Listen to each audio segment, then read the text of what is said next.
नमस्कारम। मैं हूँ योगी नित्य।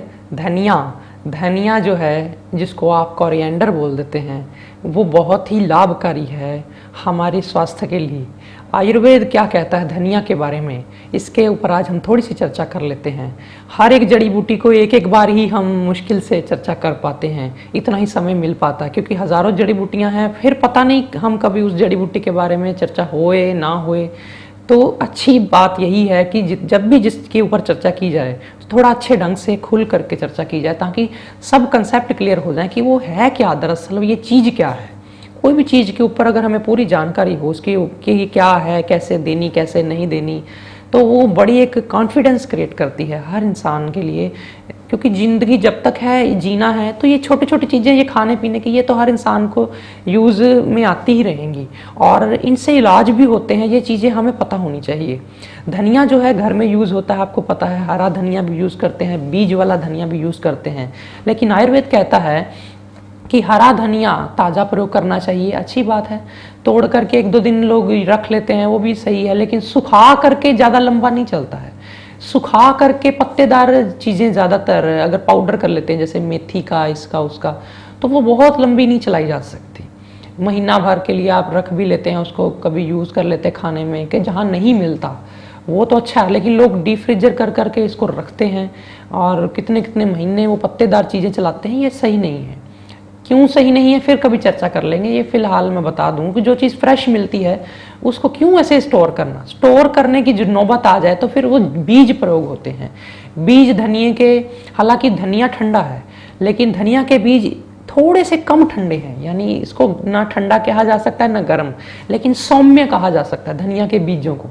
तो धनिया के बीज आयुर्वेद कहता है अगर आपने दवाई के तौर पर यूज़ करने हैं तो 1 साल पुराने यूज़ करो, यानी मिनिमम धनिया के बीज 1 साल पुराने होने चाहिए, तब ही उसको आप पूरा फ़ायदा ले सकते हैं उसका। आप कहेंगे ये बड़ी अजीब बात कर दी, वैसे तो कहते ताज़ी चीज़ें लो। धनिया के बीजों के लिए ये कहा गया है कि 1 साल पुराने होने चाहिए तो ही गुणकारी होंगे। जैसे थायराइड में धनिया के बीज पीस लेते हैं तो उसको रात को भिगो के सुबह बॉयल करा के देते हैं छान के, तो वो 1 साल पुराने होंगे तो ही ज़्यादा असर करेंगे थायराइड में।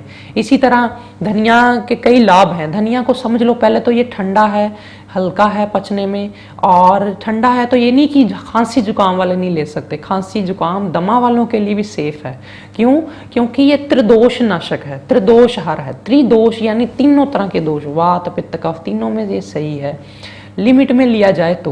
क्योंकि धनिया त्रिदोष नाशक है। मैंने कुछ दिन पहले बात की थी जटामांसी की। जटामांसी भी हर्ब ऐसी है जो त्रिदोष नाशक है, तीनों दोषों में काम आती है। लेकिन जैसे ही ये कोई चीज त्रिदोष नाशक होती है उसी वक्त समझ जाओ कि ये लिमिट से ज्यादा नहीं प्रयोग करनी।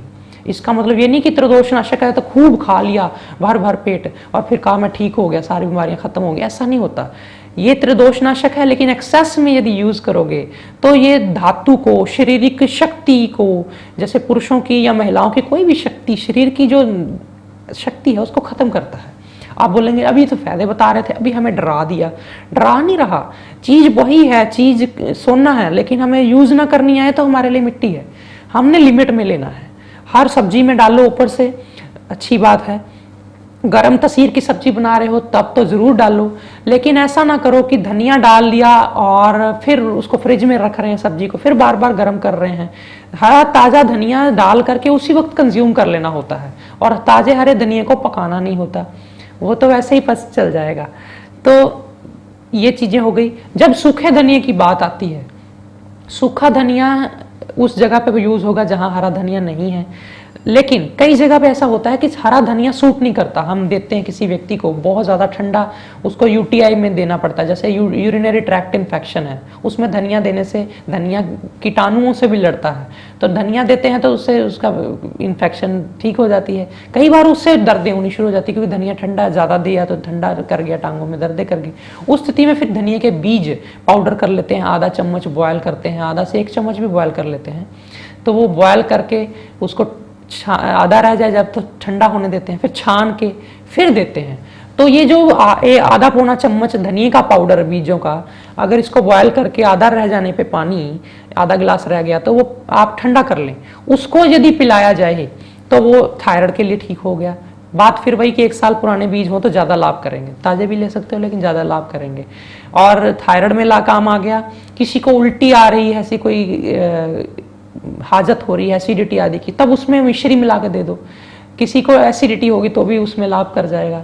उसी काढ़े को यदि गर्भवती महिला भी लेती है, थोड़ा सा उसमें चावल का पानी डाल दो, चावल होते हैं ना साठी के चावल, तो कच्चे चावल पानी में भिगो दो, इतने से पानी में, तो वो थोड़ी देर बाद आधे घंटे बाद मल के उसका पानी छोड़ लो, उस पानी को भी उसमें मिक्स कर लो उसी काढ़े में, और थोड़ी मिश्री डाल लो ऊपर से, ये पिला दो गर्भावस्था में थोड़ा सा, तो दिन में 1-2 बार, तो उससे भी थोड़ी उल्टी आने की हाजत जो है शांत हो जाती है।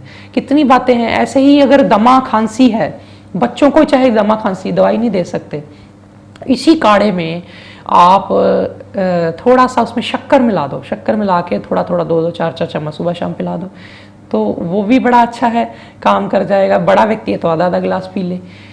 ये चीज़ें समझनी है कि कोई चीज़ बुरी नहीं होती, कोई चीज़ अच्छी नहीं होती। अच्छा बुरा इंसान के यूज करने के ऊपर है कि उसको क्या, कबाड़ को लोग सोना बना लेते हैं, कई लोग सोने को कबाड़ कर देते हैं। ये अपनी सोच है, अपनी ज्ञान है। और धनिए के बहुत सारे फायदे हैं। धनिए की पत्तियां अगर लेप कर दिया जाए, माथे पे थोड़ी रगड़ ली जाए, तो बहुत ज़्यादा गर्मी से अगर आए हो, लू लग गई है, माथा फट रहा है गर्मी की वजह से, तो वो ठीक हो जाता है। आंखें लाल हो जाती कई लोगों की, आपने देखा होगा, धनिया की पत्तियां लेके पेस्ट बना के आंखों के ऊपर पुलटिस बांध लो, घंटा आधा घंटा, धनिया की पत्तियों की पुलटिस बांध ली, आंखें लाल जिनकी हैं वो ठीक हो जाती हैं। धनिया के पत्तों की पुलटिस बांधने से जिनकी आंखों के आंसू सूख गए हैं वो भी ठीक हो जाते हैं, आंखें घुटती हैं वो भी ठीक हो जाती हैं। धनिया के पत्तियों के ये लाभ थे। धनिया की पत्तियां वैसे भी चबाई जा सकती हैं। अब जैसे यूटीआई है, यूटीआई की बात मैं कर रहा था, यूटीआई में हमने देनी होती है धनिया की पत्तियां या धनिया के पत्तियों का रस। उस स्थिति में क्या होता है, कईयों को वो भी सूट नहीं करता, तो उसमें फिर लहसुन मिला के देते हैं। लहसुन हालांकि यूटीआई में अच्छा है, लेकिन लहसुन से कई बार और गर्मी बढ़ जाती है, वो भी यूटीआई में काम नहीं करता। दोनों को जब इकट्ठा मिला देते हैं, लहसुन और धनिया, जैसे एक कली लहसुन की ले ली, कूट ली, और थोड़ा सा इतना धनिया ले लिया हरा, तो दोनों को कूट के पेस्ट बना लिया। पेस्ट बना के उसको आप थोड़ा पानी मिला के, वो गाढ़ा सा एक घोल बन गया, घोल बना लिया। जब अच्छे से वो उसमें सारा असर पानी में आ गया तो कपड़े से निचोड़ लिया, तो वो जो रस निकल आया, उस रस को सुबह खाली पेट हफ्ता 10 दिन पिला दिया तो यूटीआई भी ठीक हो जाता है। इसी तरह ब्लीडिंग पाइल्स है, या ब्लीडिंग, महिलाओं को ब्लीडिंग ज़्यादा हो जाती है उन दिनों में, तो उस स्थिति में, या नाक से बच्चों को ब्लीडिंग ज़्यादा आ जाती है, तो धनिए के पत्ते लो, मिश्री मिलाओ, गुलकंद बना के रख दो, जैसे गुलाब के पत्तों की बनती है, तो ये धनिया कंद बन जाता है इसका। धनिया कंद आप कांच की शीशी में रख सकते हो, जब भी ऐसी ब्लीडिंग हुई या कुछ ऐसा हुआ तो 1 चम्मच खिला दिया। गुलकंद से भी ब्लीडिंग कम होती है हालांकि, लेकिन ये धनिया कंद भी अपने आप में अच्छा है।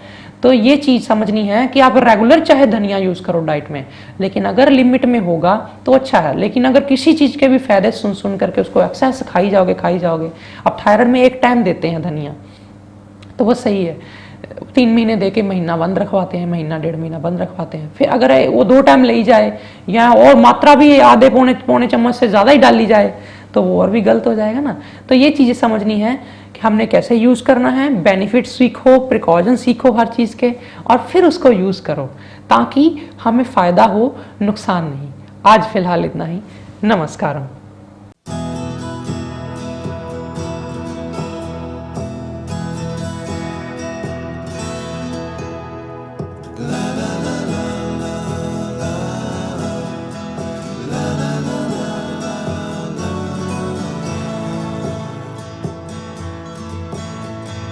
La